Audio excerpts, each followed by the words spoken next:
right, the next case will be Darden Restaurants versus the Orange County Property Appraiser.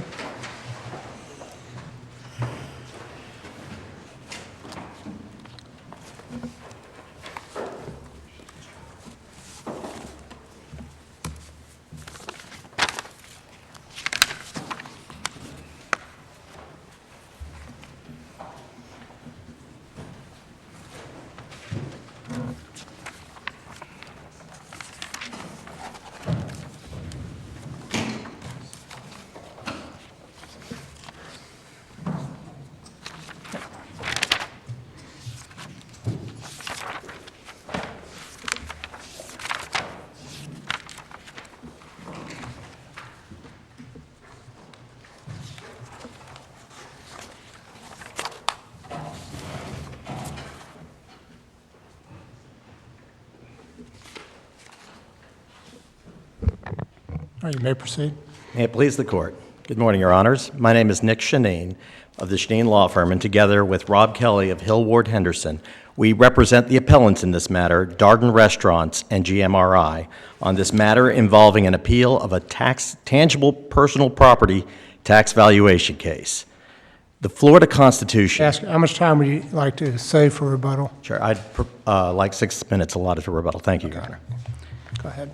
The Florida Constitution has enshrined within it these 6 words: no assessment shall exceed just value.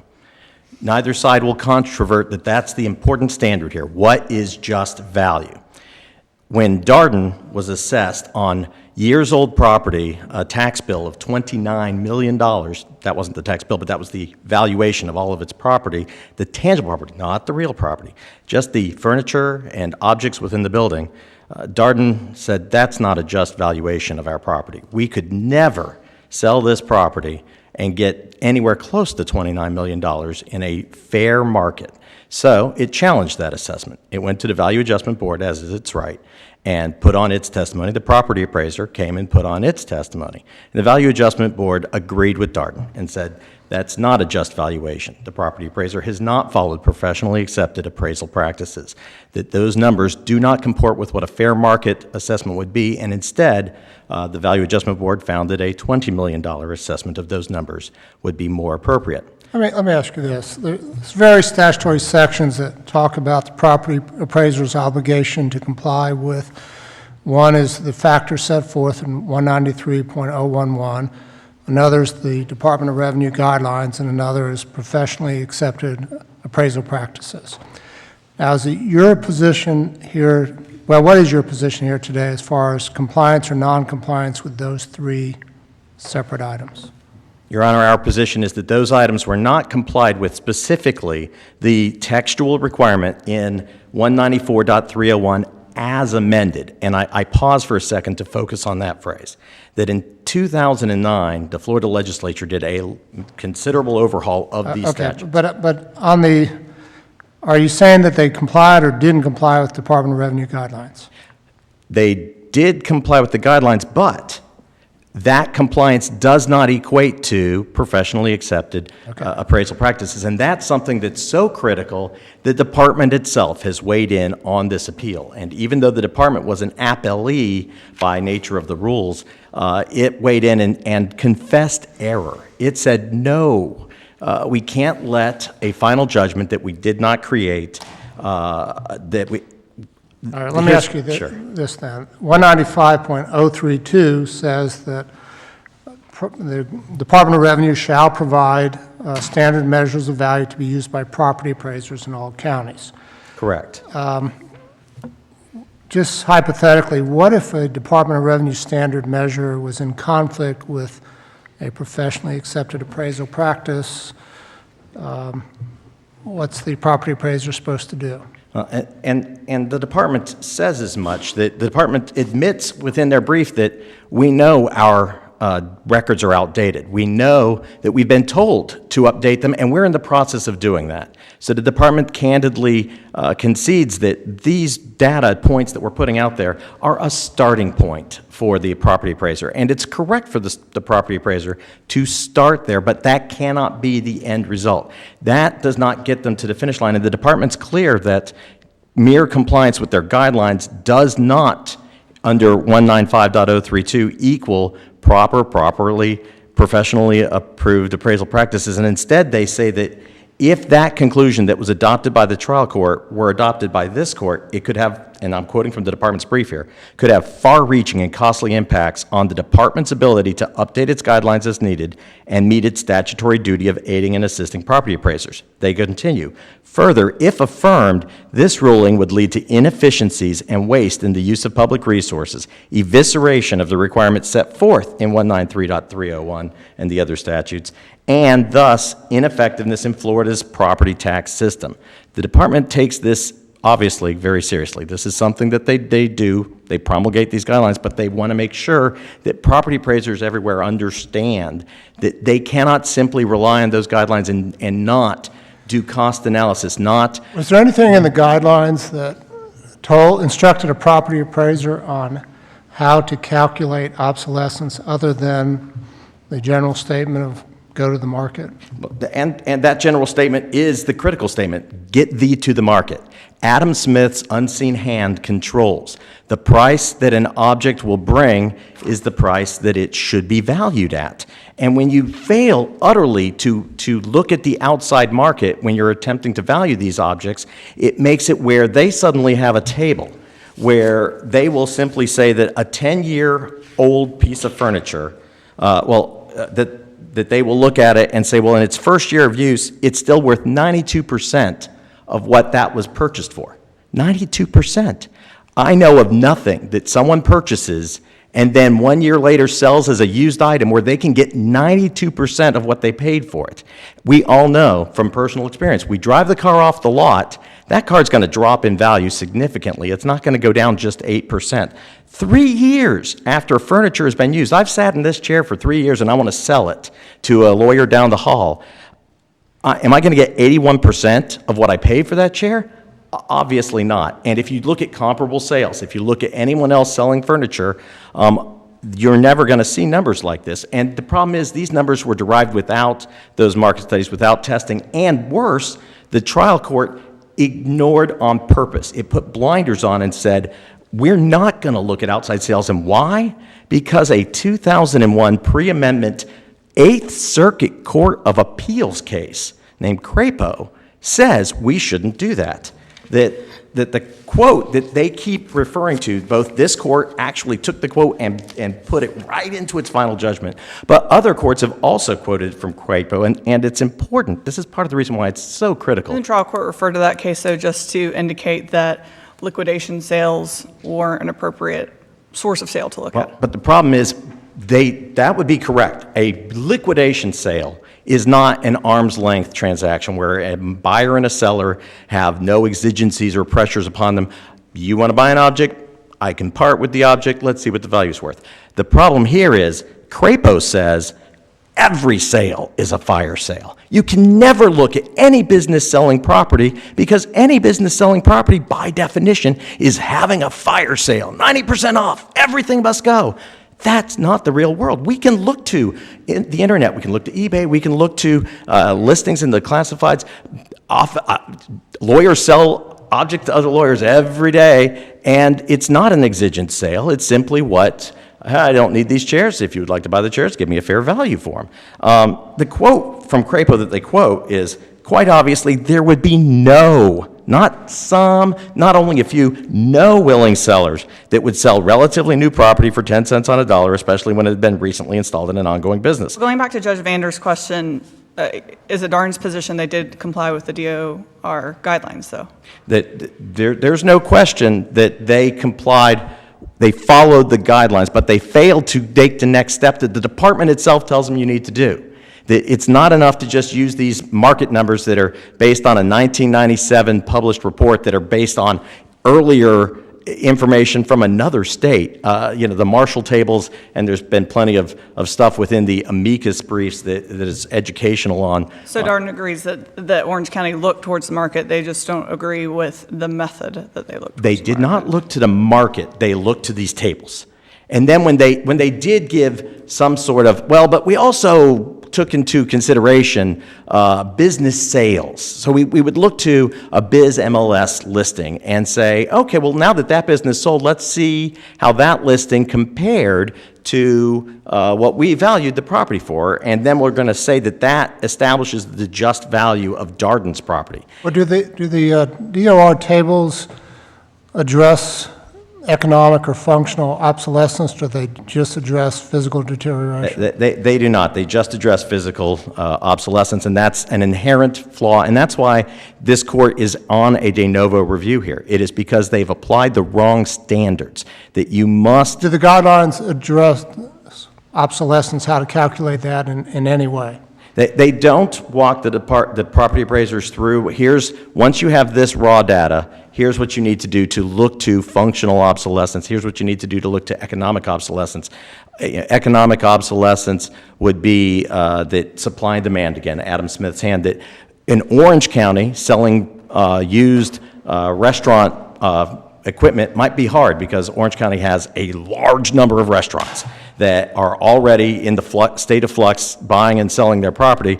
And, Darden, if it decided we want to sell our test kitchen property, would probably have a difficult time in Orange County. But in another county with far fewer restaurants, if it said, hey, we want to sell this stove, it would probably have a much easier time of doing it. That kind of fluctuation between Orange County and another county, much less Florida and Los Angeles or Iowa, where these market studies are from, those kind of things have to be factored in and weren't. That's economic obsolescence. Functional obsolescence is when some other event occurs that makes a piece of equipment no longer worth what it might have otherwise been worth. Computers are the most common item to hit functional obsolescence, that one day iOS 10 works on that phone and the next day it doesn't. Or the iOS 11 won't work on that phone, rather. The moment that happens, your phone, even though it works perfectly, it's not going to fetch nearly as much on the fair market. And so just trying to use a table that says, well, we adjust computers to a quicker depreciation, that's not going to account for when functional obsolescence hits. And that's true for office equipment. It's true for the items that were in here. And just using the department's raw data, the department itself made clear when Pam Bondi signed this brief and said, we want this to be before the court, there's a reason for that. Let me ask you this. What is the remedy you're seeking? And you have a situation where, let's say we agree with you that the the property appraiser did not properly calculate the valuation. What remedy are you seeking, given that the trial judge rejected Darden's values? Well, because the rejection was based on an improper standard, our first ask would be for this court to instead reverse and instruct to enter judgment in accordance with the Value Adjustment Board that had done all of that work and all of that labor to come up with those proper decisions. If this court elected not to do so, the alternative request would be instead for the new trial based upon proper appraisal accepted practices, and that would certainly be a better remedy than this number, even though it was based on wrong standards, is the number that you, the taxpayer, are stuck with, even though it's not just value. Well, was there substantial competent evidence to support the trial court's determination that the Darden's value was wrong, if you would? If that were the standard, then of course the trial judge could have picked either set of experts, but the problem is one set of experts was using proper methodology by using cost approaches and by properly applying the standards that are encoded in 193, and the other did not do so, and in part did not do so because the guidelines didn't have enough for them, they believed, and because there's been no judicial cases that have ruled on tangible personal property since this 2009 amendment. This is why it's so important that this court render a just decision in this case, is because right now courts out there are relying on CRAPO, relying on circuit court opinions, because there aren't any appellate decisions that say, okay, now that we have an amended statute, here's the way this needs to follow. So, respectfully, yes, Your Honor, we believe that it would be appropriate to have the opinion say, because the one expert used the proper criteria, that should be the result. But If this court were uncomfortable with that, certainly the alternative results of a new trial to account for these proper appraisal practices would be an acceptable remedy as well. I would like to reserve the rest of my time for rebuttal. Okay.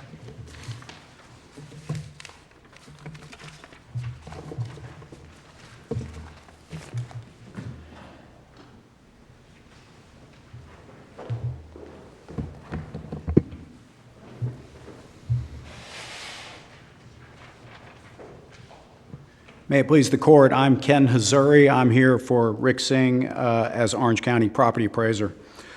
Your Honors, about 80% of what you just heard Mr. Shaneen arguing to you was related to factual issues as to how to properly appraise this TPP. Well, let me ask you this. Was there any evidence that the property appraisal was done consistent with professionally accepted appraisal procedures? Absolutely. Loads of evidence. Well, I mean, you objected when that question was asked to your witness, correct? Did I object? Yes. That objection arose when I attempted to elicit from Brett Thayer his opinion of value, the ultimate opinion of value. So that objection related to the foundation for an expert witness to be able to give his testimony. It did not relate to the legal standard that governs this case. Right, it but we don't have any witness testified from the property appraiser that says my valuation was consistent with professionally accepted appraisal practices, correct? Those magic words did not come out of the mouth of a witness for the property appraiser. Do the Department of Revenue guidelines instruct, in a specific manner, how to calculate obsolescence, economic or functional obsolescence? Well, no, Your Honor. They tell the property appraiser to look to the market to account for obsolescence. There was tons of testimony from Mr. Thayer and Mr. Cardell that they did that, and I can go through that if you'd like. The importance of that is, if I could say that, is the DOR vests, the guidelines are guidelines, and they vest discretion in the in the property appraiser as to how to account for obsolescence. Right, but if the Department of Revenue guidelines don't give specific instruction on how to calculate it, and they vest discretion with the property appraiser, is the property appraiser then supposed to comply with professionally accepted appraisal practices in exercising that discretion to calculate obsolescence? Yes, Your Honor, and that's encompassed within the guidelines and what the property appraiser did. The property appraiser's representative testified that they captured obsolescence by doing a whole myriad of actions to look to the market, such as meeting with taxpayers, such as going to the internet, such as doing market studies, and what have you, and then when appropriate, and this, by the way, the testimony was this happens constantly, and there's an assessment made at the beginning of the year as to whether life years should be adjusted. And if they find obsolescence in the market, then the life year for that particular asset category in which the obsolescence was identified will be shortened to capture obsolescence. Well, and so assuming that is full... Assuming the trial judge is not an expert in conducting tangible personal property appraisals, how is the judge to determine that it was in compliance with professionally accepted appraisal practices, just based on the testimony from the property appraiser about how they conducted the appraisal? Because the professionally accepted appraisal practices are identified through, first, the DOR guidelines, which we followed to a T. Secondly, the case law. And in fact, there is a discussion about how the DOR guidelines can be modified when new case law comes about. In the Mazurek case and the Havel versus Gurley case, talk about how you do a mass appraisal cost approach and that it is a professionally accepted appraisal practice. The cost approach that was performed is a professionally accepted appraisal practice in and of itself. There is one of three. I agree with that. I'm just trying to get you to focus on the calculating the obsolescence factor. Okay. What would your response be to the argument that, as a matter of law, the mass appraisal cost approach cannot be properly done without considering comparable sales? Without considering comparable sales? My answer to that would be that is incorrect. What we have to do is look to the market and try and account for that in a cost approach. Looking at sales is an entirely different methodology for valuing property. That is a sales comparison approach, which is what Mr. Seho Darden's expert tried to do. So you don't have to look at sales to do a cost approach. You look to the market and you look for signs of obsolescence in the market, and you use that within your cost approach. You do not have to look at sales transactions. What they also did was they made a lot about the property appraisers' market studies for 2013 and 2014, and that's where they argued in their brief that we didn't have completed sales. The difference here is that is a very, very small part, 10% of looking to the market, and an even smaller part of the overall appraisal of OCPA's methodology. Whereas on their side, Mr. Seho suffers from the same defect. He did not use a single completed sale. He used sales listings pulled off the internet. So if that is a standard, he failed terribly, and that was his standard because he was using a sales comparison approach.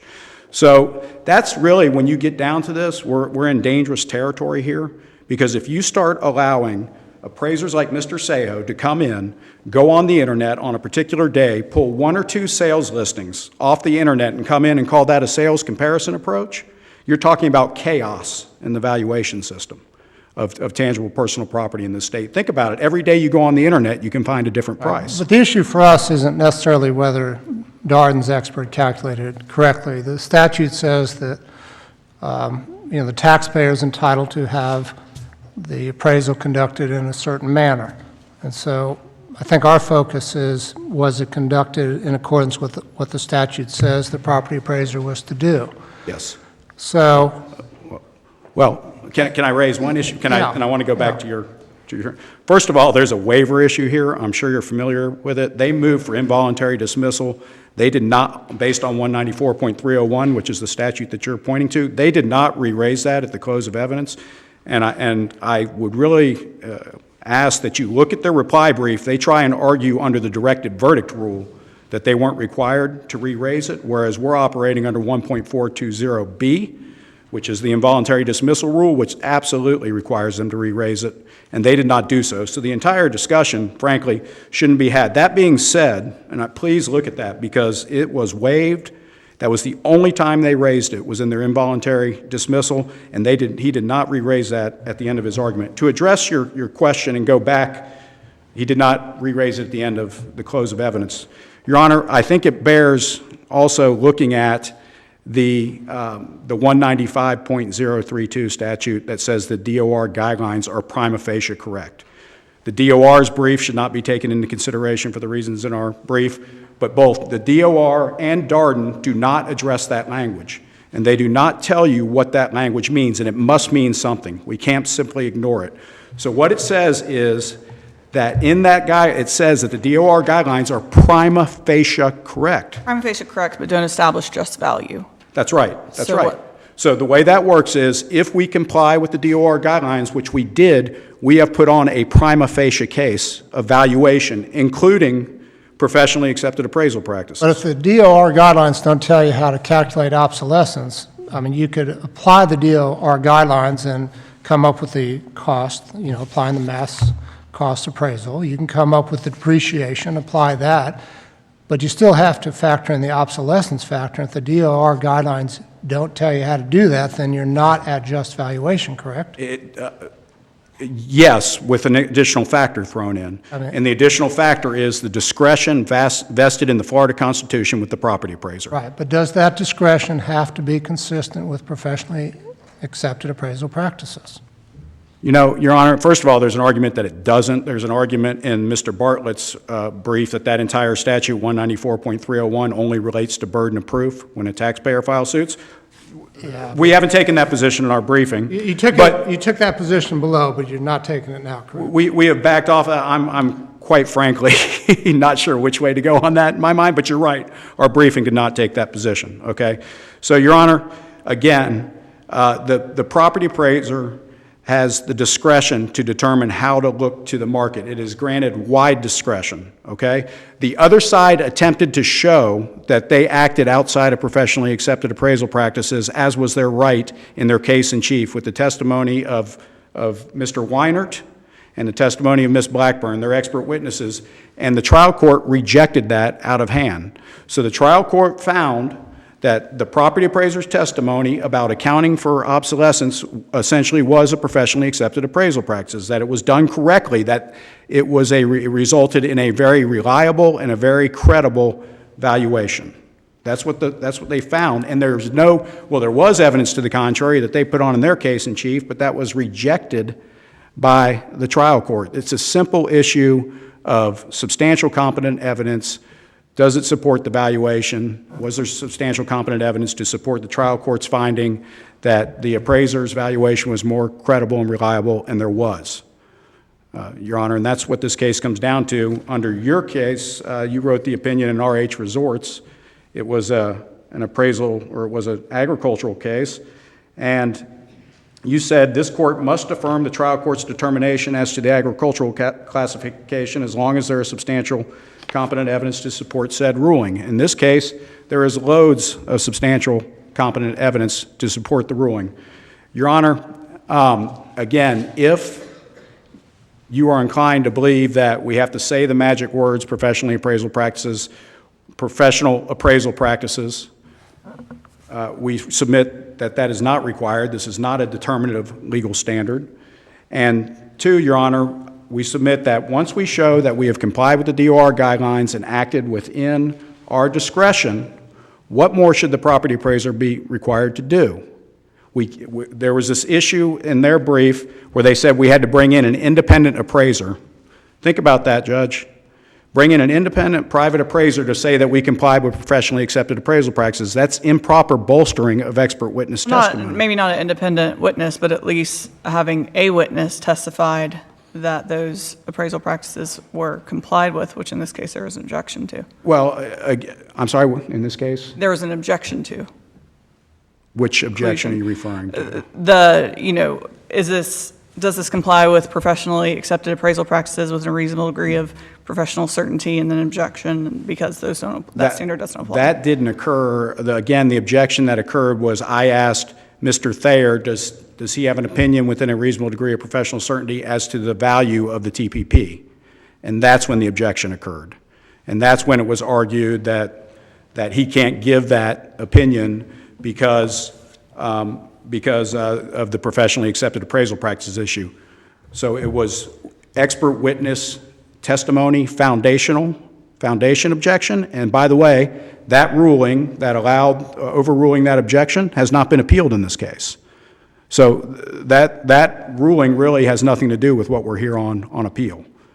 And again, I go back to, Your Honor, if you're inclined to see it their way on professionally accepted appraisal practices, based on your questions to me, I don't know if you are or not, that issue, that was the basis of their motion for involuntary dismissal. And that was the appropriate place to raise that issue. They did not renew that at the close of evidence. They have waived it in all issues related to 194.301, and they didn't argue their motion for involuntary dismissal in their initial brief. So, Your Honor, that is an unpreserved issue entirely, without question. And, Your Honor, we submit, even if there was some basis for arguing it in this appeal, it is incorrect because the guidelines provide the guidance.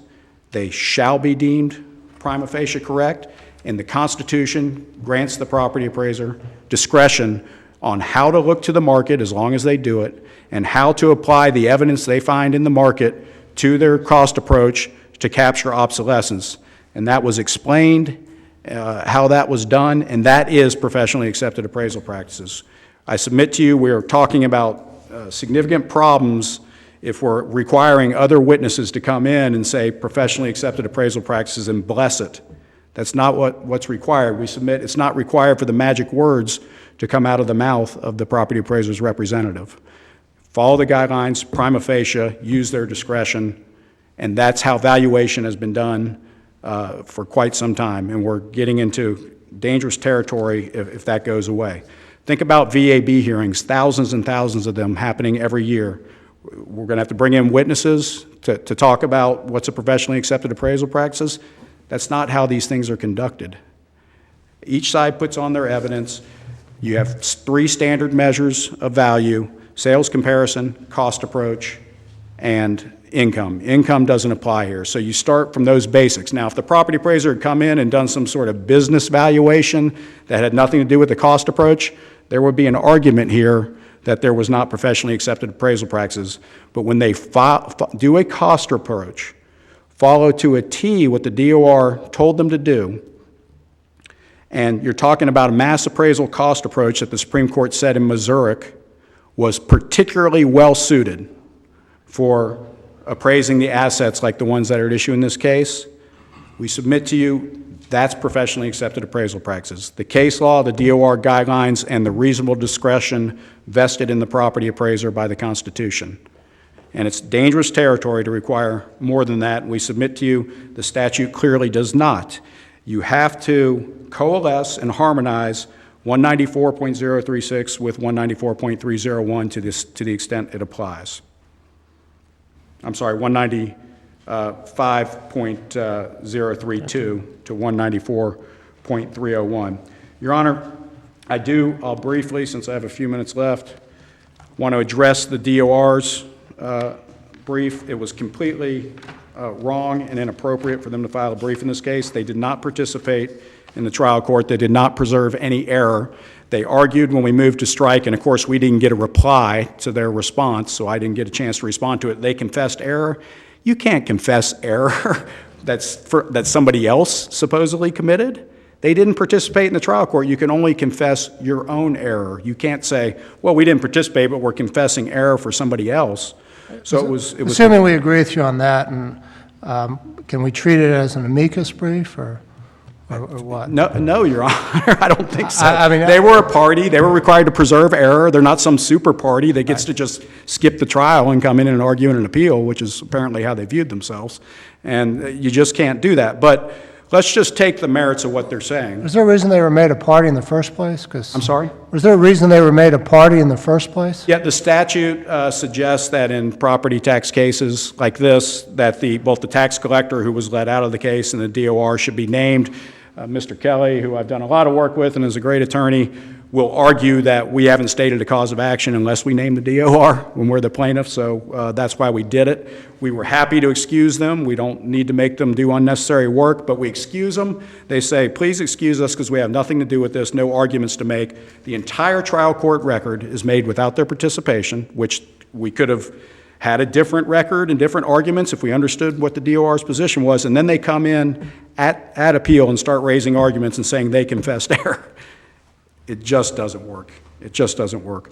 But, Your Honor, Your Honors, I would tell you that I would cite you to the Miami-Dade County versus Reyes case, 772 Southern 2nd 24. It's in our brief, and it shows you that the entire argument that DOR has raised is off base, because what they say is their standards should not be used, their guidelines, TPP guidelines, should not be used as a determinative legal standard. That's not what happened here, okay? Because there is a difference between a legal standard or a legal presumption and prima facie evidence.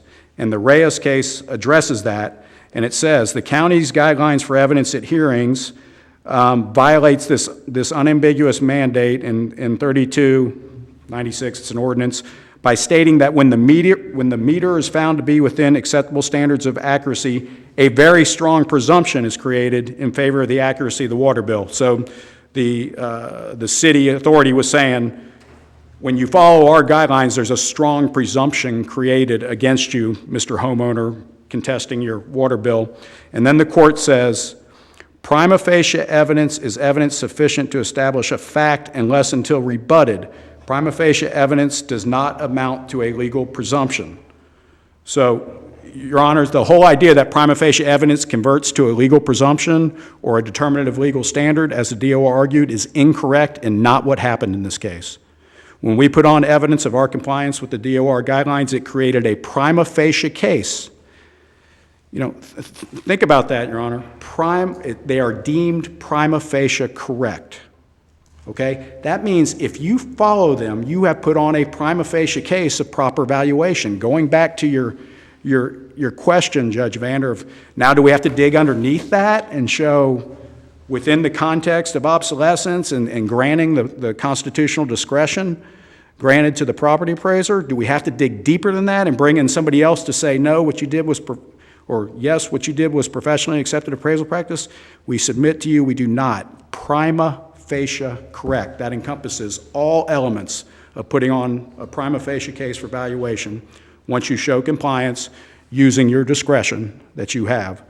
So the entire basis that of the DOR's argument that we're somehow creating a determinative legal standard is incorrect. Prima facie. They had every opportunity after we put on our prima facie case to come in and show that our valuation method was bad and did not follow professionally accepted appraisal practices. They tried. The trial court rejected that and found that our appraisal, the property appraiser's appraisal, was very reliable and credible. How do you get to a very reliable and credible valuation without using professionally accepted appraisal practices? We ask you to affirm. Thank you. Thank you. Thank you.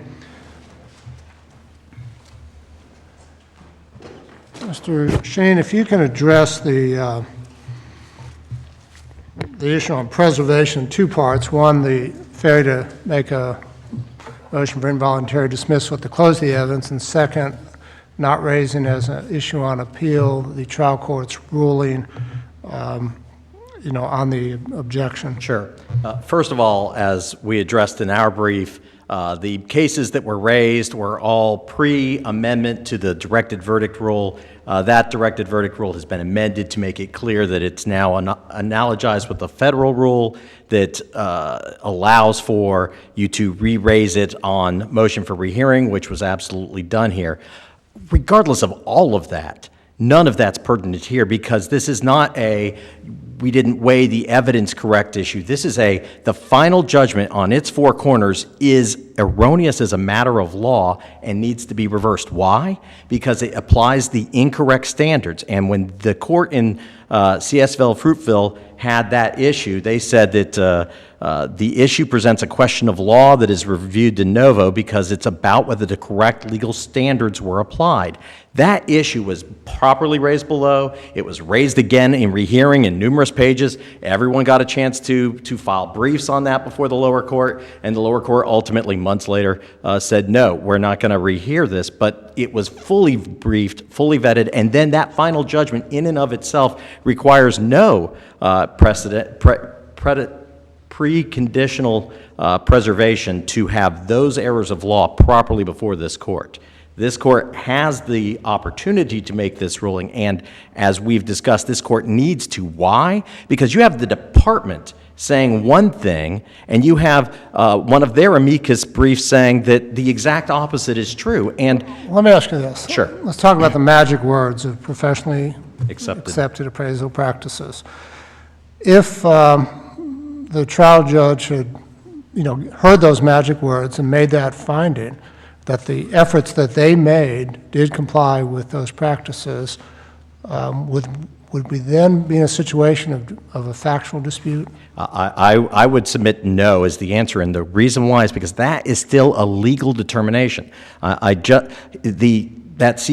skipped the first sentence of the CVS Fruitville quote, and it's important here. On appeal, CVS argues that the trial court employed an erroneous legal standard in analyzing its challenge to the property appraiser's tax Right, but assessment. from the trial judge's perspective, Right. if the appraiser says, we went to market, we looked at these sales, we went to this table, we called taxpayers, we did this, we did that, we did this, and if that was in accordance with practices, why wouldn't that be an affirmance based on the trial judge choosing to believe that witness, finding that witness more credible than another witness? So first is the answer is that it in this case wasn't. That's not the property, the PAAP. But even if it were, not a single witness that testified for the property appraiser. And I do need to interject this here. That there has I'm been, looking at this, both sides say we need an opinion. So if we're writing an opinion, how do we address that point if,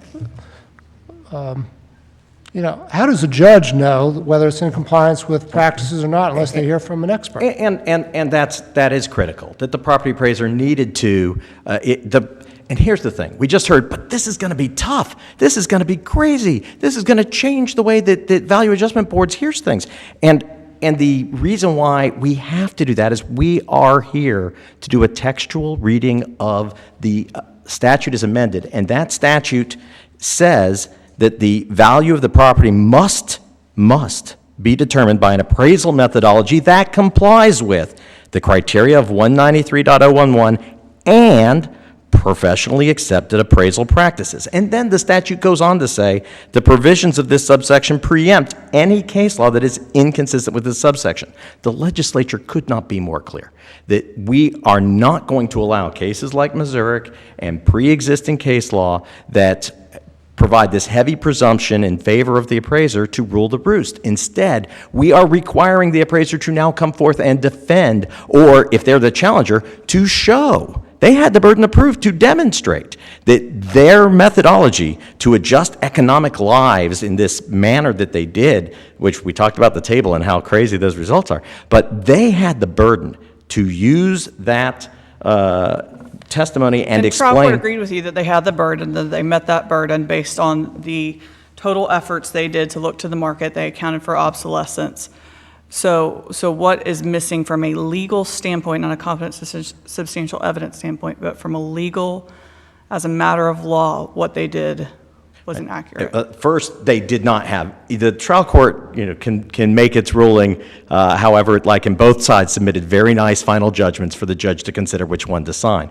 But it's not an issue of what's in the final judgment as much as was there a single bit of evidence by the property appraiser that demonstrated, here's my, and it doesn't need to be an outside expert witness. Of course, an outside expert witness is, inherently going to add something, and it would be recommended on a case of this substance. But if it's a routine case, was this agricultural land properly evaluated for a real property issue, you wouldn't necessarily need an outside expert for that. You could bring in your property appraiser to say, we understand that we're challenging the VAB, and we have the burden, and here's what we are going to do to establish for this court that professionally accepted appraisal practices, this methodology works for that. That didn't happen here. And because that didn't happen, this court must consider that the statute reads what the statute reads and must be complied with. It might be harder. It might require some additional effort. In a case of this magnitude, it should require additional effort. But at the end of the day, it is because of this inherent inconsistency between the department's guidelines and its understanding. And yes, the department could have absolutely appeared as an amicus, and there's no chance that anybody would have objected to that had they wished to do so. Right. These guidelines should be followed, and we respectfully request this court to reverse. Thank you, Your All right, Honors. thank you both, and we'll take a recess and